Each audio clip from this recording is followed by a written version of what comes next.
Carrasco. Allez, vas-y, pourquoi pas. Vas-y, pourquoi pas. J'ai un scoop pour vous. Penalty sur Ronny Lopez à la 151e. Vous vous demandez pourquoi on n'est pas revenu sur la VAR, mais la VAR ne fonctionnait pas. Falcao, le Colombien qui a pris le dessus. Il a réussi son dribble. Falcao, ouais. Il est mort. Ce soir, je vais dire tout haut ce que tout le monde pense tout bas. Radio Diagonale, la web radio 100% rouge et blanche. Salut à tous et bienvenue pour un nouveau débrief qui, je l'espère, sera beaucoup plus palpitant que les matchs de l'AS Monaco en ce moment. 0-0, le deuxième de la semaine, après celui concédé face au PSV Eindhoven. Cette fois, c'était à Reims. Et pour débriefer cette rencontre, Quentin est là. Salut Quentin. Et salut Damien, on se retrouve tous les deux une fois de plus. Voilà, les tauliers, parce que visiblement le dimanche ça devient compliqué pour certains de se libérer, donc voilà, il faut bien qu'il y ait deux patrons qui assurent un petit peu. Donc voilà, on est du coup avec vous et bienvenue à tous, donc ceux qui sont sur le chat, sur Twitch, Rude Van Mistelroom, Notorious Munegu, Alexandre Pakis, Alexandre qui un jour peut-être arrêtera de nous dire non sur une émission, mais qui sait. Les tauliers du chat, ça a envie de dire. Voilà. Aussi. Lorenzo. Écoute, Lorenzo, peut-être un jour, pourquoi pas. Voilà, alors du coup, Monaco qui fait donc match nul 0-0, on l'a dit tout à l'heure, un match pas bien palpitant, on s'est même carrément fait chier, donc c'était dans la droite lignée des deux dernières prestations. 3 points du coup pour débuter ce débrief. Quentin, je te laisse y aller. Ouais, mon premier point, c'est voilà, vraiment là, on se pose 10 secondes et on se demande est-ce que vous vous souvenez la dernière fois qu'on a marqué un but déjà. Alors, je vais vous le rappeler, c'était Gelson Martins il y a 2 semaines maintenant contre Montpellier. Donc ça fait long. Donc un centre, vous vous souvenez, c'était un tir raté après un beau crochet de Caillot. Et Gelson qui la pousse au fond. Voilà, en fait, j'ai plus la sensation je me souviens plus de la sensation que ça fait en fait de marquer, qu'on marque un but. Donc ça fait vraiment bizarre. Après ces 3 matchs assez catastrophiques, là ça commence à être chaud. Donc au-delà de ça, moi mon deuxième point en fait, c'est que malgré ce manque d'efficacité, en fait, on a aussi un gros manque de créativité. Et voilà, quand le milieu, quand les ailiers même n'apportent pas, c'est vraiment difficile de marquer. Et en fait, c'est pas ton latéral gauche remplaçant. Remplaçant aujourd'hui, évidemment, on sait très bien que Caillot est titulaire, mais c'est pas à lui de t'apporter les occasions décisives, voire ultra décisives, comme on a pu le voir à la fin de ce match.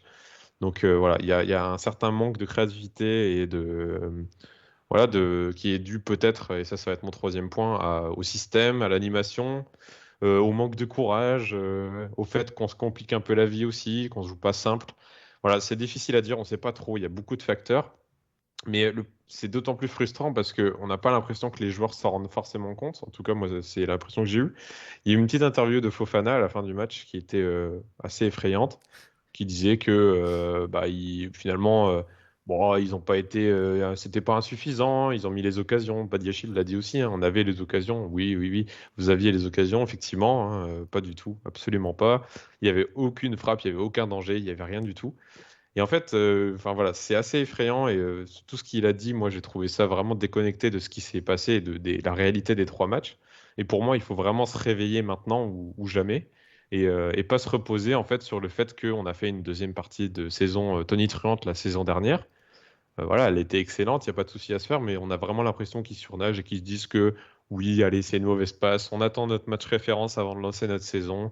Enfin voilà, je trouve ça vraiment dommage. C'est un peu compliqué de parler de ça maintenant, en fait, à la 13e journée, je crois. Enfin voilà, ça me fait peur, 12e ou 13e, ouais. Je sais plus exactement, mais voilà, ça me fait peur et je me dis que va falloir se réveiller très vite. Et notamment cette trêve qui arrive à point nommé et qui va nous permettre de souffler un peu. 13e journée, c'était aujourd'hui. 13e, voilà.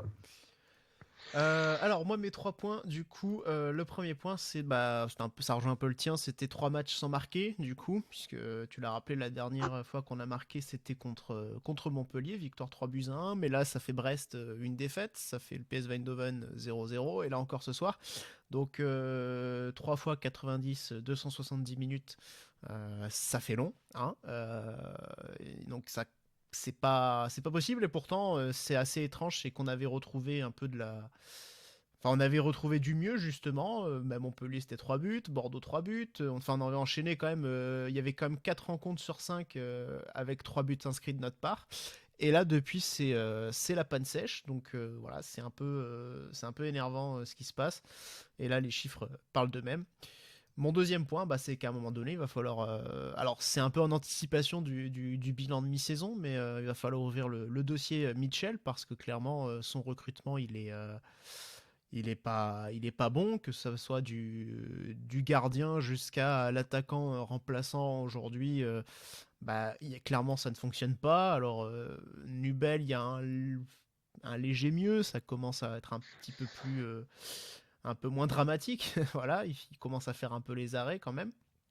Mais on a vu un Boadou qui a aucune confiance en ce moment et qui n'apporte rien de bon. On a vu encore un Jacobs titulaire aujourd'hui qui est complètement à la rue.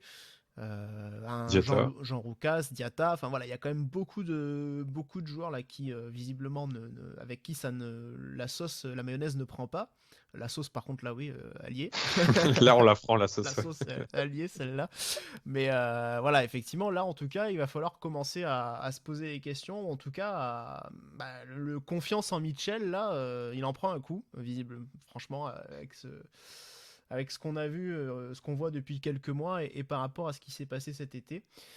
Et puis le troisième point, c'est un point débunkage, je sais pas comment faut le dire, de Elliot Matarazzo, comme quoi quand Elliot Matarazzo joue, on gagne tout le match. Alors, j'ai vu beaucoup passer ça sur Twitter là, depuis la semaine dernière. Il y a une statistique comme quoi quand il joue, on n'a qu'une seule défaite. C'est vrai. Comme quoi, quand il était titulaire, on ne perd pas. Ça, c'est pas vrai, parce qu'on a perdu contre Lyon. Enfin, en tout cas, voilà, il y a quand même un truc en mode. Là, j'ai encore vu passer un tweet aujourd'hui en mode Elliot Matarazzo nous manque au milieu de terrain.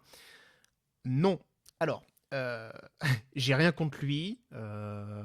C'est un garçon qui a montré des choses intéressantes quand il était aligné, qui a du potentiel, donc très bien. Et c'est pas du tout une critique sur son niveau de jeu, je tiens à le préciser, en tout cas sur ce qu'il a montré depuis le début de saison. Mais regardons quand même aussi un petit peu, avant de prendre les données brutes, regardons aussi un petit peu contre qui il a joué, contre qui il a été aligné à chaque fois.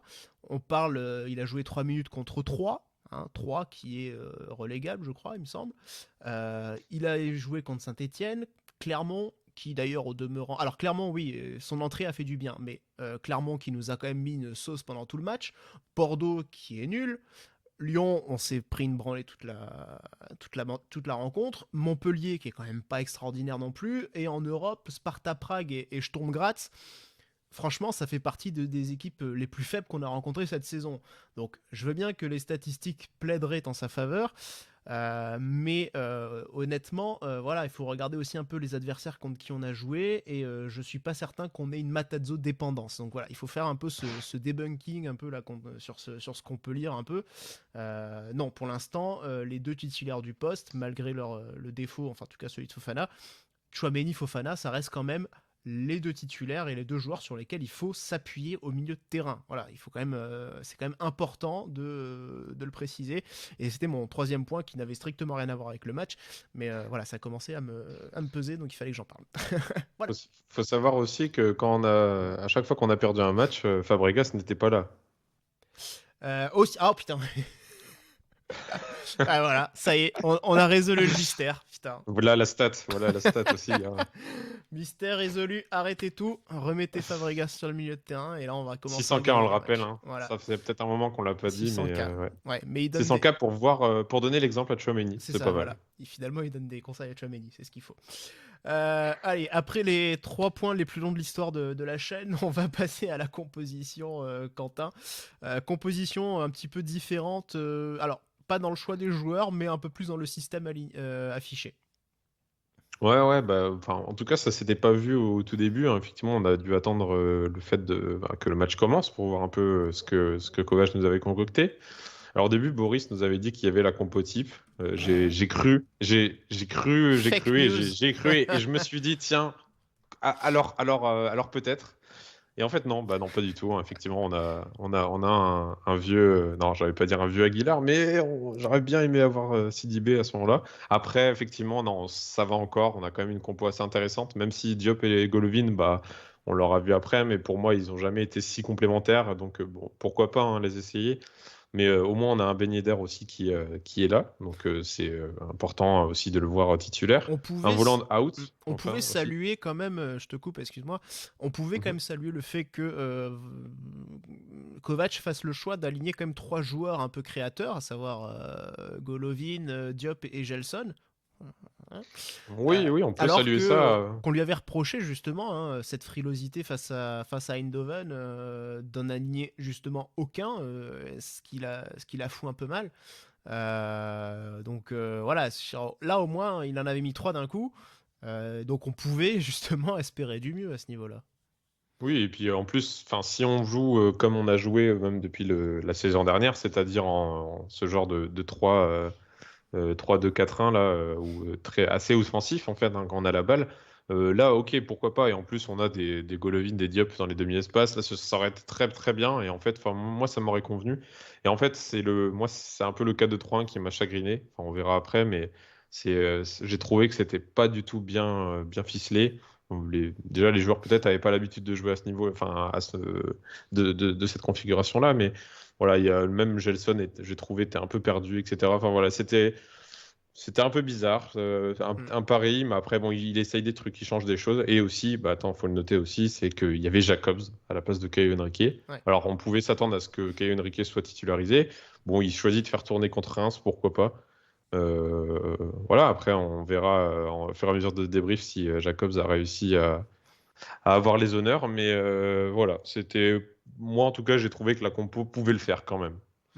Et à noter, tu parlais de Gelson Martins qui était aligné sur le côté gauche, ce qui est plutôt rare hein. En général il est souvent côté droit, notamment dans ce rôle de piston.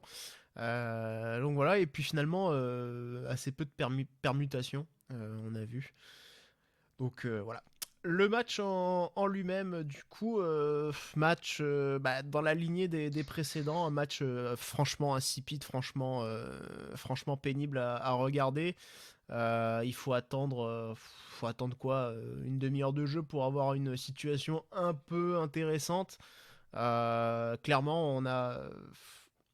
J'ai envie de dire, je dirais quand même, on a vu une rencontre assez équilibrée en fin de compte. Où on sentait que des deux côtés c'était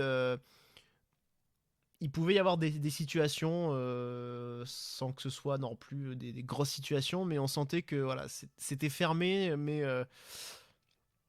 ça aurait pu quand même basculer des deux côtés, j'ai l'impression.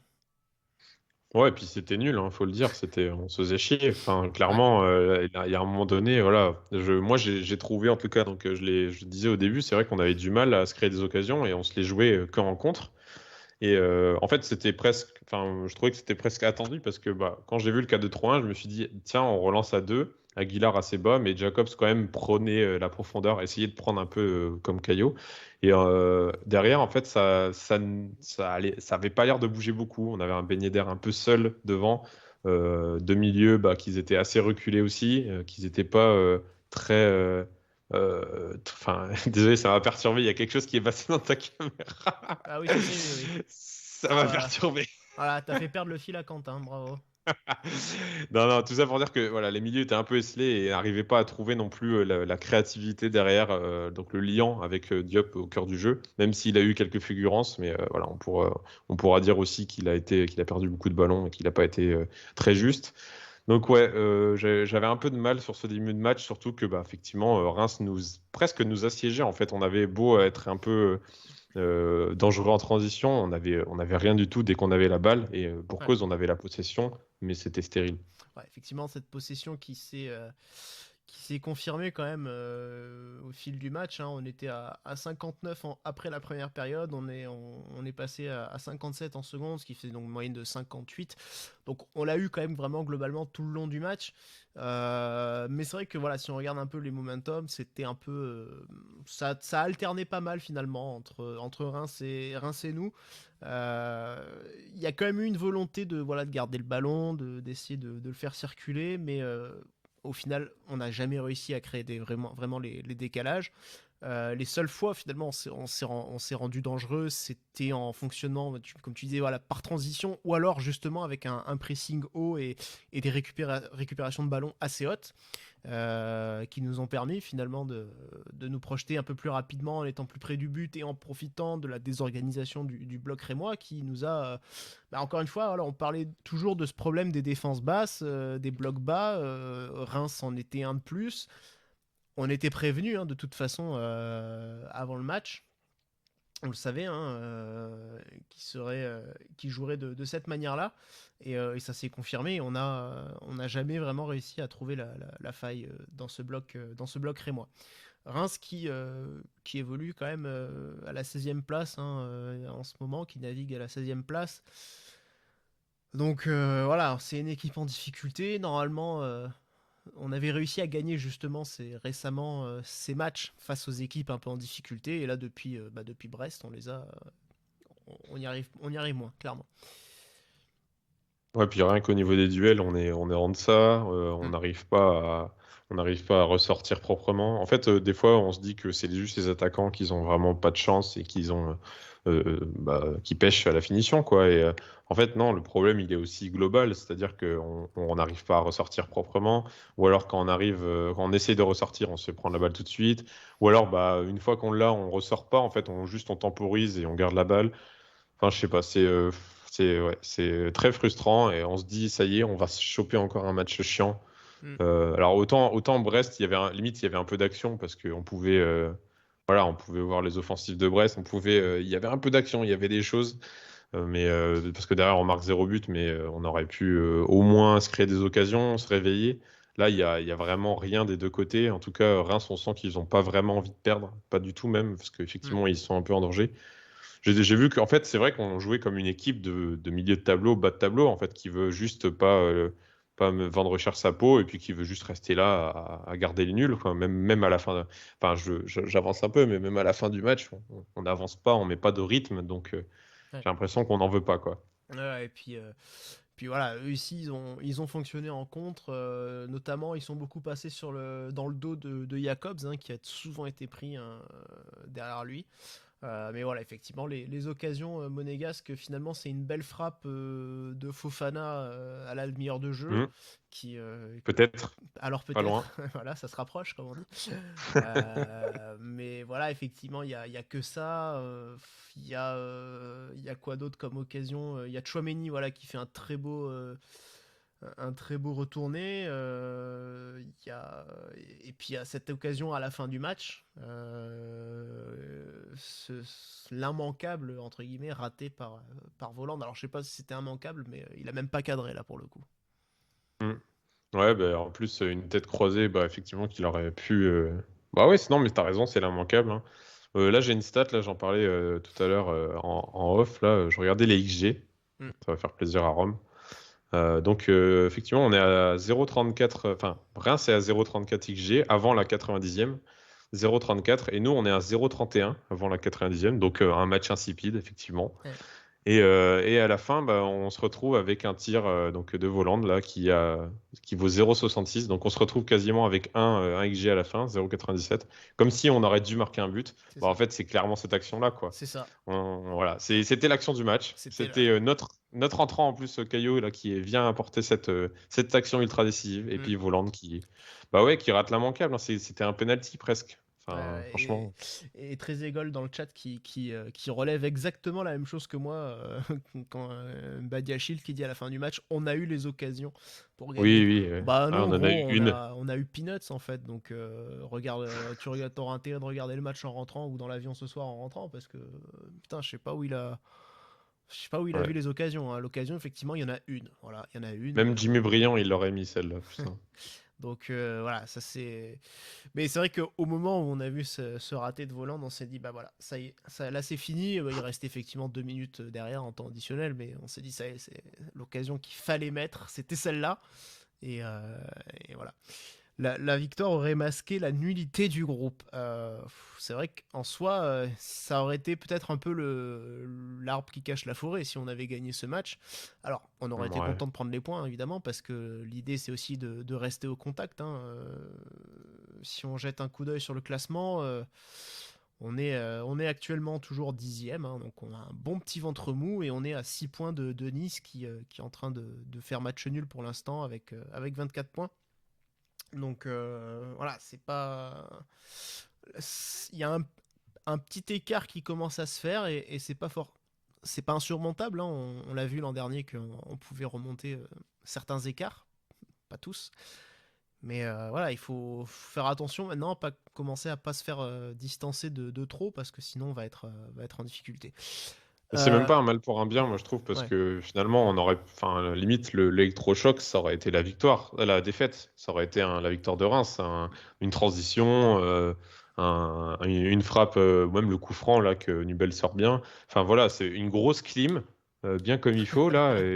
Non mais c'est vrai parce que là finalement, on n'a pas l'impression que les joueurs sont remobilisés ou quoi. Il y a rien. Même si on avait gagné, moi j'aurais été, enfin, dans le même état d'esprit. On aurait pris 3 points, bah certes, super. Alors, On prend, mais derrière, voilà, moi, ça m'aurait vraiment attristé quand même, parce que le football qu'on sort là depuis 3 matchs, c'est terrible. c'est une bouillie. Justement, Fofana a parlé de ce match référence qui leur manquait en Ligue 1.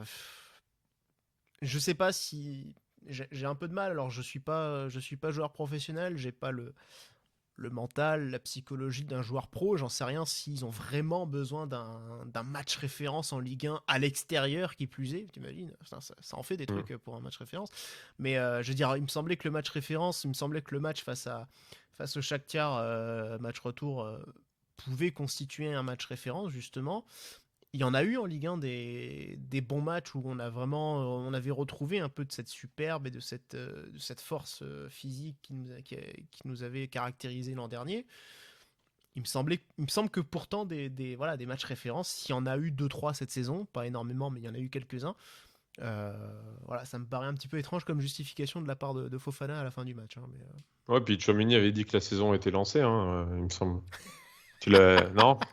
Je sais pas, il me semble, Ouais, hein, ouais, Mais ouais, ouais. apparemment, mais du coup, ils expliquent ça parce que, bah voilà, on enchaîne les matchs, on est moins performant, c'est les mêmes joueurs que cette semaine, alignés en Coupe d'Europe. Machin, machin. On va se remobiliser. De toute façon, c'est toujours ça, hein. Le discours d'Aguilar pareil, à la fin Ouais. du match contre le PSV. Oh, on va se remobiliser. Oh, on a un match très important. Enfin, limite, je sais pas, mais ce qu'il a dit, mais on a un match important à Reims dimanche. Ah oui, non, mais enfin, j'espère, hein, franchement, j'espère que vous avez des matchs importants, que vous avez voulu remobiliser et que ça va pas durer. Mais là, parce que là, ça commence vraiment à être, ça va pas, quoi. Mm. Clairement, si on propose ça. Enfin là, on louait notre jeu l'année dernière. Si on nous propose ça encore cette année, c'est ridicule. Mm. C'est clownesque. Ouais, ouais. Ouais, ouais. Enfin voilà, en tout cas, je sais pas si tu veux rajouter quelque chose sur le match. Je trouve qu'on a fait les 3 points étaient plus longs que la partie sur le match, mais je pense Ah, mais ouais. on a envie de passer assez Non, il n'y a vite sur rien à cette dire. partie-là aussi, voilà. Ouais, Hein. c'est clair. Du coup, passons au top et flop. Alors, du coup, on a quand même récupéré quelques tops. Je vais te laisser commencer, du coup. Quentin, tu as choisi Alexander Nubel. Nubel, pardon. Yes, Nubel. Oui, effectivement, il nous faut des tops et des flops. Bon, j'ai quand même hésité parce que il y a eu trois bons matchs de Badiachil, j'ai trouvé dernièrement. Bon, on en parlera après quand même en bien. Parce que bah, finalement, si on peut se raccrocher au moins à la défense, voilà.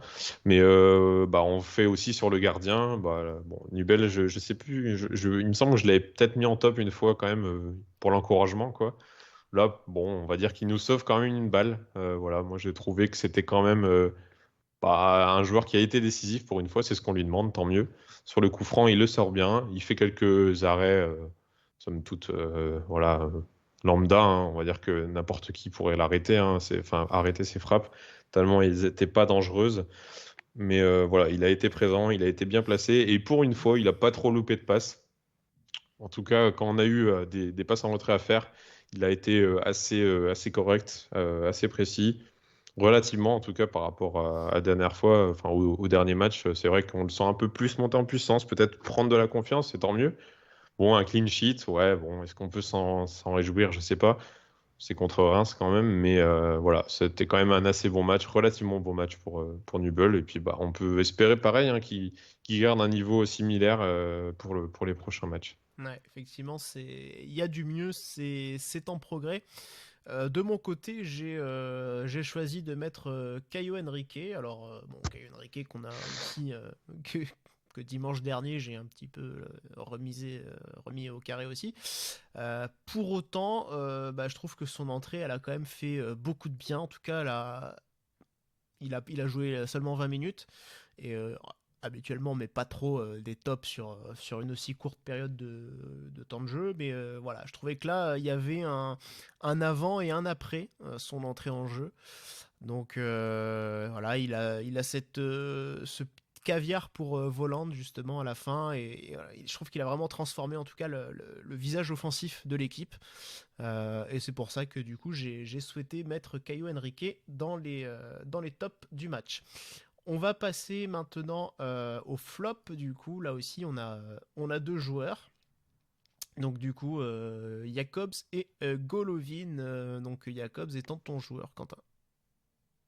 Et oui, alors un joueur que j'ai. Alors là, j'ai l'impression que dans le chat, on est quand même assez voilà, d'accord sur le fait qu'il n'a pas fait un très bon match. D'ailleurs, c'est assez compliqué de voir un autre latéral gauche que Caillot, hein, parce que tellement il rayonne quand même par rapport à ça, à son poste là, dans notre équipe. J'ai été assez effaré qu'à la mi-temps, on ait mis Jacobs assez intéressant, Jacobs bon. Et t'étais pas mute. Et du coup, ouais, On est pas sur le direct. assez effarant que Jacobs était mis un peu en top pour certaines personnes qui le trouvaient assez bon, qui le trouvaient, voilà. Moi, j'ai envie de dire qu'il était balotouresque parce que bah il a pas fait grand-chose. Il a fait quelques centres. Bah pareil, c'était pas non plus incroyable. C'était des centres qui n'ont pas trouvé preneur, hein, classique. Pas tueur comme un Caillot par exemple. Et ces quelques entrées au milieu, c'est peut-être ces quelques combinaisons n'ont pas donné grand-chose. Et défensivement, il a failli se faire dépasser plus d'une fois d'ailleurs. Ça m'a fait peur au début du match sur les ballons dans le dos. Voilà, on a failli lui amputer quelques trucs. Il est bien retourné sur quelques ballons, mais c'est insuffisant. Et c'est le seul, Boris le disait aussi là dans la conversation, c'est vrai que c'est le seul remplaçant où on peut vraiment avoir un effet. Voilà, on voit qu'il y a une grosse différence en fait entre le titulaire et le remplaçant. Moi, je trouve pas que ce soit le cas partout sur tous les postes, enfin, notamment en attaque, on voit que bah, peu importe que ce soit titulaire ou remplaçant, les trois là même n'ont pas forcément d'impact ni positif ni négatif. Là, pour le coup, on le voit vraiment entre un grand Caio Henrique qui a failli nous débloquer le match et un Jacobs voilà, qui a été quand même moyen. Donc voilà, un peu dommage encore. Ouais, je rejoins quand même ton avis. Pour moi, j'ai mis Golovin. Alors, honnêtement, j'aurais pu mettre toute la ligne des milieux offensifs, hein, que ce soit Gelson, Diop ou Golovin. Bon, Gelson, j'ai moins d'attentes entre guillemets, donc je l'ai pas mis.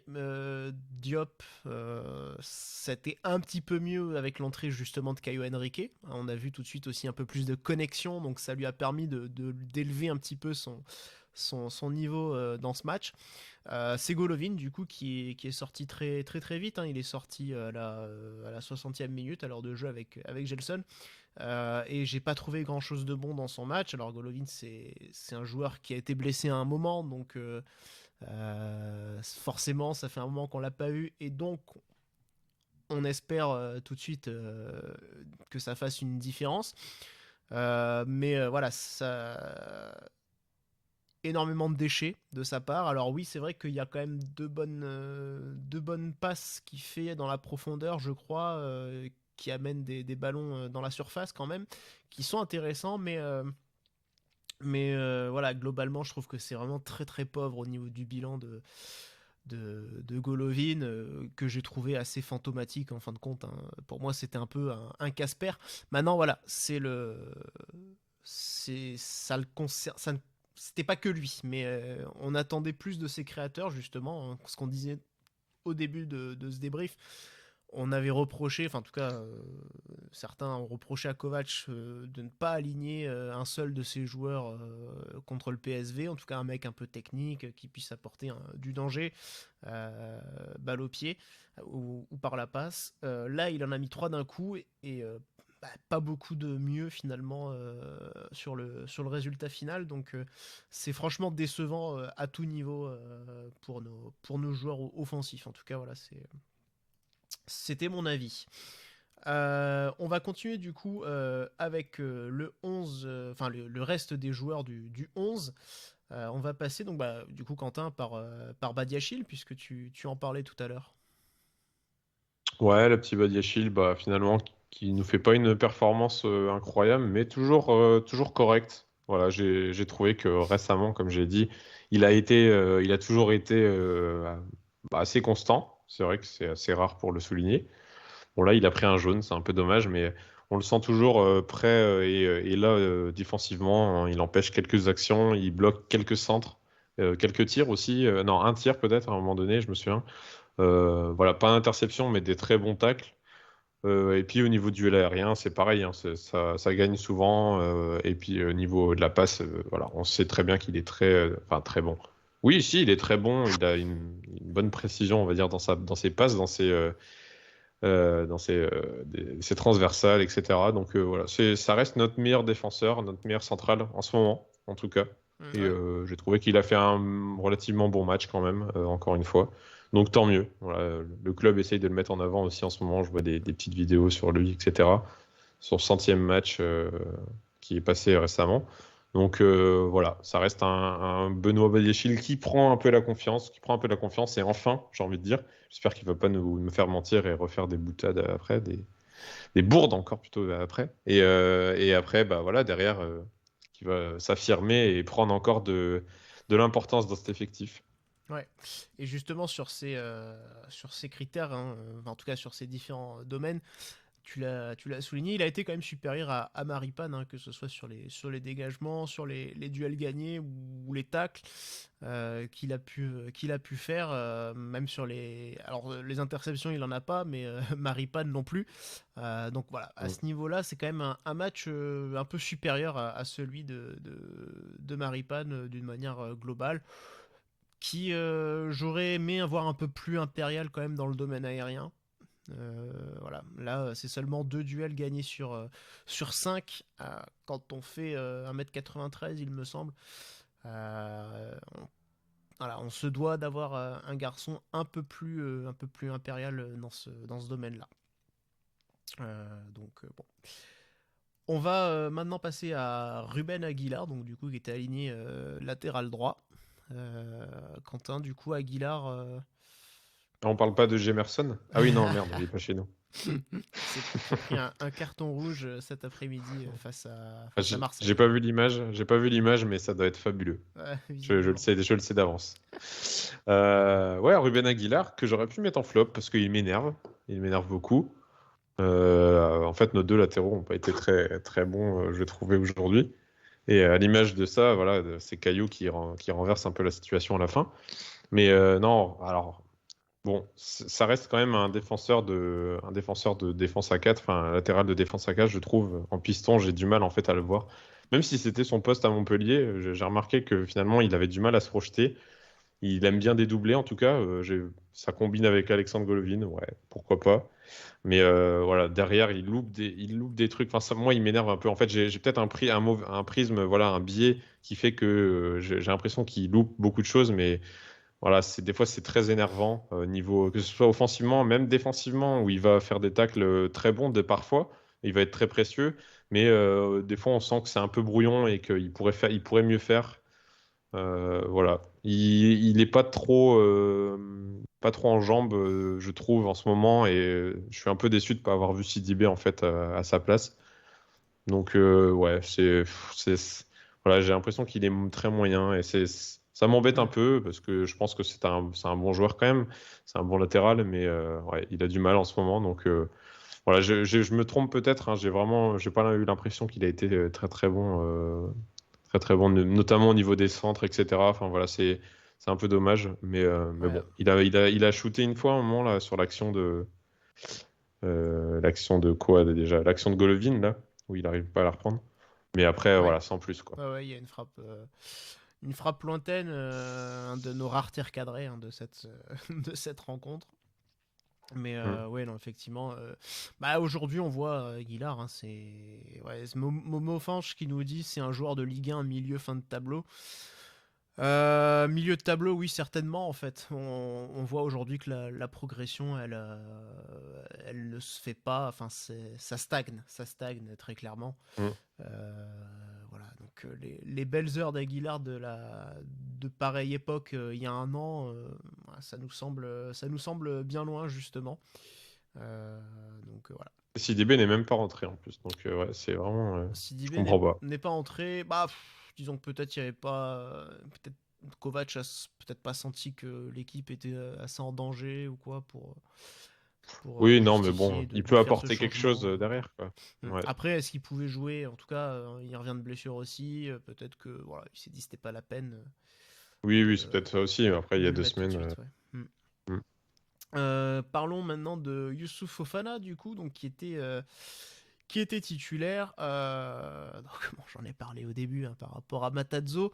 Et même si je pense que ça doit être le titulaire actuellement, Fofana, son match est pas bon du tout. Hein, je l'ai trouvé. Voilà, défensivement, je l'ai pas trouvé très très très bon dans la récupération. Je l'ai pas dans le jeu au pied offensivement en tout cas dans les passes. Il y a un déchet monstrueux.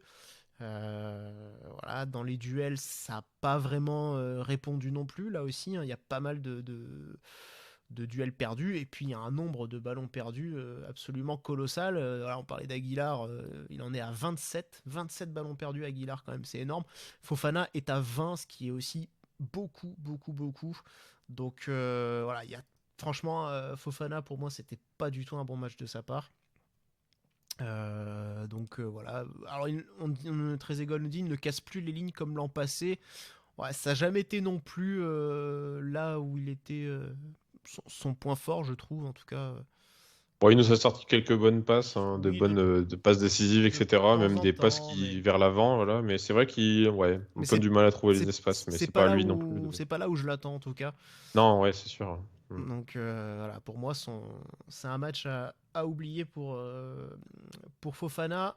Tchouaméni par contre meilleure rencontre à côté. Et on sentait qu'il avait envie vraiment et que ça le frustrait un peu ce match. Ouais, bah, enfin, après, ça reste un bon match de Tchouaméni, hein, comme un peu tous les autres. C'est vrai que des fois, on peut attendre plus que de lui. Là, il a essayé d'un peu de prendre le match à son compte, de frapper. Il s'est créé quelques occasions, une belle retournée là, qui aurait pu. Je sais pas si ça aurait pu être cadré ou faire but, mais en tout cas, c'était bien tenté. Voilà, après, sans plus, hein, franchement, il a aussi eu des errements à un moment où il se fait rattraper aussi. Je me souviens de l'occasion là où il voit pas le joueur arriver dans son dos et il se fait tacler comme un bleu.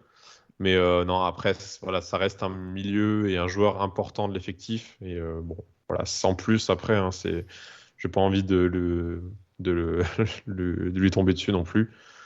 Il doit être frustré en tout cas de sortir en trêve hivernale après un résultat comme ça. Et puis j'espère qu'il va pas revenir blessé de l'équipe de France. Espérons. Le match de Gelson Martins, est-ce que tu as envie de lui tomber dessus? Ah non, vas-y, je te laisse. Ah, Je te laisse le faire. Ah, bah, écoute, oui, enfin, comme je le disais tout à l'heure à propos de Golovin, je les mets un peu dans le même panier avec Gelson et Diop. Ça sont 3 Casper ce soir pour moi, je trouve. Donc voilà. Que dire, Gelson a été complètement inoffensif, quoi. Donc, alors il était côté gauche. Je sais pas si ça change véritablement quelque chose pour lui d'être de l'autre côté. Son but, c'était un peu de rentrer intérieur, peut-être, mais je l'ai pas trop vu le faire, donc c'est bizarre. C'était un peu spécial, je trouve. Ouais, non, c'est vrai que bah ouais, Ça combine pas. il a pas pesé, il a clairement pas combiné avec Jacobs. Donc ouais, non, franchement c'est comme je disais Casper, et je crois que quand on a dit ça, on a tout dit sur Gelson. Hein. Enfin, en tout cas, j'ai tout dit. Du coup, bah Diop, pareil, hein, pour moi, un Casper aussi. Donc après, je sais pas, toi, peut-être dans notre avis. Ouais, en fait, je suis assez d'accord. Il a pas beaucoup touché de ballon du tout. Hein. Je n'ai pas de stats là comme ça, peut-être celui-là, mais il me semble qu'il a pas touché beaucoup de ballons en 90 minutes. On l'a pas trop vu. Et en fait, les seules fois où il commençait à les toucher, effectivement, il loupait la balle, il va aller la pousser un peu loin, etc. Donc c'est vrai que c'était frustrant et beaucoup de gens le trouvaient pas bon et comprenaient pas pourquoi Golovin était sorti avant. Voilà, en vrai, ça pouvait se discuter, mais après, moi, je trouve qu'il n'y a que lui qui peut nous apporter une fulgurance, qui peut nous apporter réellement de l'imprévisibilité, en fait, hein, au milieu, et une explosivité aussi qui peut voilà, nous déclencher des occasions, nous déclencher derrière une bonne situation, des situations en 3 contre 3, en 2 contre 3, etc. Enfin, voilà, on le voit souvent passer des joueurs par le dribble, et il est très imprévisible. Donc enfin voilà, moi j'ai trouvé ça vraiment intéressant à chaque fois. De toute façon, on le sait, on connaît ses qualités. Même à la fin du match, il a failli nous débloquer quelques situations. Hein. Il se ramène pas mal dans la surface où il fait un peu danser les défenseurs. Et voilà, je sais plus s'il frappe ou il centre, mais c'est vrai que on aurait pu le voir nous débloquer la situation à ce niveau-là. Et à chaque fois en fait qu'il rentre, je le trouve bon. Ça va être pareil. Hein, de toute façon, quand il rentre, quand il est sur le banc et qu'il rentre. Ils sont meilleurs, enfin, c'est un peu la même histoire que Golovin. Donc ouais, je sais pas, faut voir un peu aussi les faire jouer pas à deux déjà, mais plutôt se remplacer l'un l'autre, je sais pas trop. Mais ouais, c'est un peu dommage en tout cas aussi pour lui. Mais oui, enfin après ça reste quand même fantomatique comme tu disais, peu de ballons touchés et c'est assez frustrant. Un autre match frustrant, ça a été celui de Ben Yedder, hein, qui n'a pas vraiment trouvé l'ouverture, qui a été un peu plus trouvé entre les lignes dans ce jeu un petit peu en remise, dos au but, mais voilà, il y a eu une belle action où l'arbitre a sifflé à tort malheureusement. Ouais. Bon, je vais pas non plus accabler l'arbitre, hein, je trouve qu'il a fait dans un match où il n'y a pas eu beaucoup d'enjeux et d'intensité, ça n'a pas été un match trop compliqué à arbitrer, mais je l'ai trouvé bien sur Aussi, il a failli se prendre un jaune, l'arbitre aussi, hein, il fait des fautes. Alors, voilà. En plus, il nous a fait, il nous a rendu service, donc quand même. Mais non, voilà, c'est vrai que effectivement, il a fait un superbe enchaînement où l'arbitre a sifflé faute derrière, alors que malheureusement il n'y avait rien. Il s'est fait abuser. Mais voilà, sinon le match de Ben Yedder, c'était un match assez pauvre aussi. Hein, un match sans tir, c'était la stat justement qui était ressortie à la fin du match. Voilà, un match sans tir, c'est rarement arrivé pour lui et un attaquant, il a besoin de tirer pour marquer les buts, quoi. Donc à un moment donné, voilà, si on n'a pas été capable de le trouver en bonne position, ça en dit long sur la pauvreté de notre jeu offensif. Après, il était tout seul en pointe. Bon, jouer en pivot sur Ben Yedder, pourquoi pas, quand en plus il revient dans le cœur du jeu, etc. Mais lui envoyer des longs ballons, Ouais, enfin, il fait 1m60, je sais même pas combien il fait, mais ouais, 70, ouais. enfin, ouais, 1m70, ouais. Enfin, je veux dire, voilà, c'est pas un joueur clairement où il faut lui envoyer des longs ballons ou alors très bien Mm. dosé. Après, il y a Non, quand... ouais, c'est un peu dommage, quoi. Après, voilà, il y a quand même une situation de contre. Je sais pas si c'est pas justement Golovin qui le lance à ce moment-là, qui aboutit sur cette frappe contrée de Jacobs.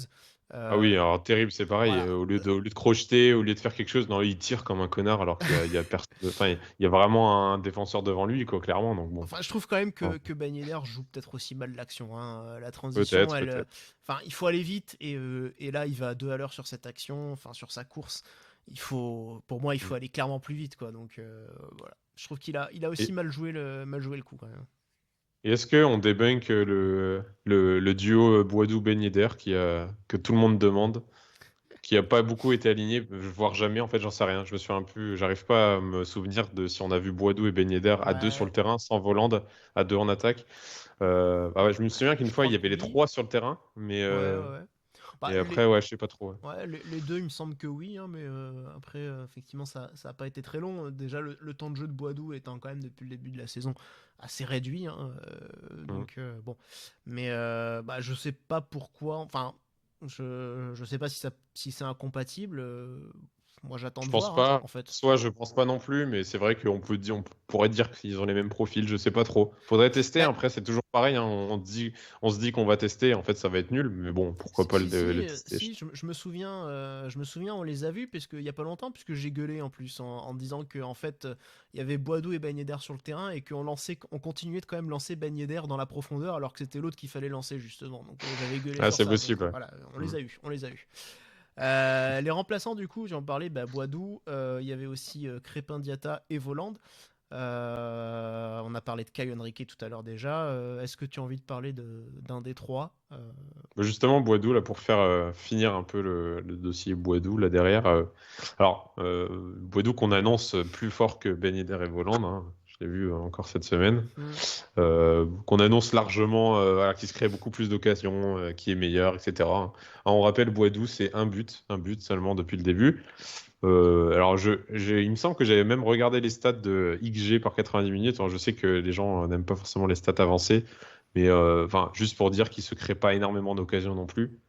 Et non plus des assists d'ailleurs, parce il est très peu en confiance. Hmm. Il va mettre des passes dans la surface alors qu'il est devant le but, prêt à tirer. C'est ce qu'on a vu aujourd'hui, Euh, ouais. En fait, ouais, c'est ça. En fait, son but contre le PSV est un peu une exception, je trouve, un intrus dans tout le truc, où finalement, bah, il a beaucoup d'occasions. Effectivement, il arrive à se créer les occasions. Je ne sais pas s'il se les crée tout seul, mais en tout cas, il se met dans des bonnes positions pour. Le problème, c'est qu'il les gère très très mal. Il pousse le ballon trop loin. Enfin, c'est des fois, j'ai envie de dire Boadou assassin, quoi, tellement il loupe ses occasions, Hmm. tellement il croque, quoi, clairement. Et enfin, c'est terrible, quoi. Je me dis qu'il devrait progresser, hein, peut-être, hein, voilà, les débuts qui sont un peu difficiles. Là, le fait est qu'on lui donne un peu plus les clés du camion, qu'on essaie de le mettre un peu titulaire, qu'on lui fait confiance aussi, bah, notamment dans des matchs où on joue à la transition, etc. Et bon, il prend pas sa chance, pas plus que ça en tout cas. Et bon, même si là, j'ai rien à lui reprocher de plus, à part une occasion bah, où justement il fait une passe dans la surface à personne, hein. Et derrière, alors qu'il pourrait tirer, enfin, c'est comme les commentateurs disaient, là, c'était un manque de confiance. Il y a ça, et il y a peut-être le fait que bah, derrière, il est peut-être trop altruiste, il sait pas trop quoi faire, je sais pas. C'est un peu dommage, quoi. Ouais. Ça me perturbe aussi Oh, un peu hmm. sur lui. Je pense que voilà, son loupé dans la surface, c'est pour moi clairement la démonstration de son manque de confiance, tout simplement. Je pense qu'un attaquant, euh, un autre attaquant aurait clairement tenté sa chance à ce moment-là. Lui, il l'a pas fait, et donc voilà, je pense qu'il s'est pas senti. Et c'est dans la tête que ça se joue. Un Boadou qui a joué 15 rencontres cette saison pour un but et une passe décisive. Mais sur les 15 rencontres, hein, si on regarde le temps de jeu, 581 minutes, ça équivaut à 6 matchs et demi au total, hein. Donc 6 matchs Mm. plus une mi-temps. Ça reste, c'est pas des grandes stats, mais ça reste un temps de jeu relativement faible aussi, si on veut remettre un petit peu dans le contexte. Voilà. Voilà. Bah voilà, Crépin Diatta, non, bon, volant d'assassin, ça c'est celui-là il est posé aussi. Rien de plus à dire. Diatta, bon, il s'est fait pourrir par Aguilar alors que l'autre lui met une passe de merde. Voilà, donc bon, bref. En plus, on se prend des grands ponts d'Abdelhamid, c'est vrai que je l'ai pas dit, mais c'est pareil. Enfin, voilà. Ah, c'est vrai qu'il y a plus, enfin, là, on a parlé, c'est vrai qu'on n'a pas parlé trop des remplacements au fil du match et tout, mais en fait, on en parle par les prestations individuelles. Clairement, on attendait une individualité là, parce que le collectif, ça allait pas du tout. Il fallait un éclair de génie et personne l'a eu. Et j'ai l'impression que ça va finir comme ça, ça va continuer comme ça au fur et à mesure de la saison. C'est assez désolant, ouais. Ouais, espérons un scénario comme l'an dernier où d'un seul coup l'équipe se transfigure. Oh là là, attention. Espérons. On est toujours en droit de Le prochain match qui est face à Lille, je pense. Ouais. Je dis pas de bêtises. Ouais. Alors c'est pas chez toi par contre. T'aurais pu être le local de l'étape, mais non. Ah non, j'ai vu Lens et Lille, c'est à la fin de la saison. Donc on enchaînera les deux en 2 semaines, je crois. Mais ouais, ça va être compliqué aussi, pareil, d'aller chercher des points chez nous, même chez nous, à Lille, enfin contre Lille. Donc va falloir se réveiller vraiment là pour le coup. Ouais. Ça peut être un déclic. Mais ouais. Match qui aura lieu du coup après la trêve, ce sera le 19 novembre, ce sera le vendredi, donc match à 21h en prime time sur. C'est qui maintenant vendredi? C'est qui? C'est Amazon? Non, c'est Boon. Oui, ou c'est Canal 21h, je sais plus. Bref, bonne question. On s'en fout. C'est pas très grave. Voilà, donc ce qu'on pouvait dire sur ce match extrêmement décevant de l'AS Monaco. Donc deuxième nul de cette semaine et Monaco donc deux matchs consécutifs en Ligue 1 sans victoire qui stagne du coup à la 10e place. Donc espérons que la trêve remette un peu toutes les têtes à l'endroit, même si voilà. En général les trêves elles nous font rarement du bien. Voilà, merci à tous de nous avoir suivis, merci Quentin, merci à tous qui êtes dans le chat, n'hésitez pas à commenter également sur notre vidéo YouTube, sur le replay, et puis on se dit à très bientôt. Salut, ciao. Et bisous.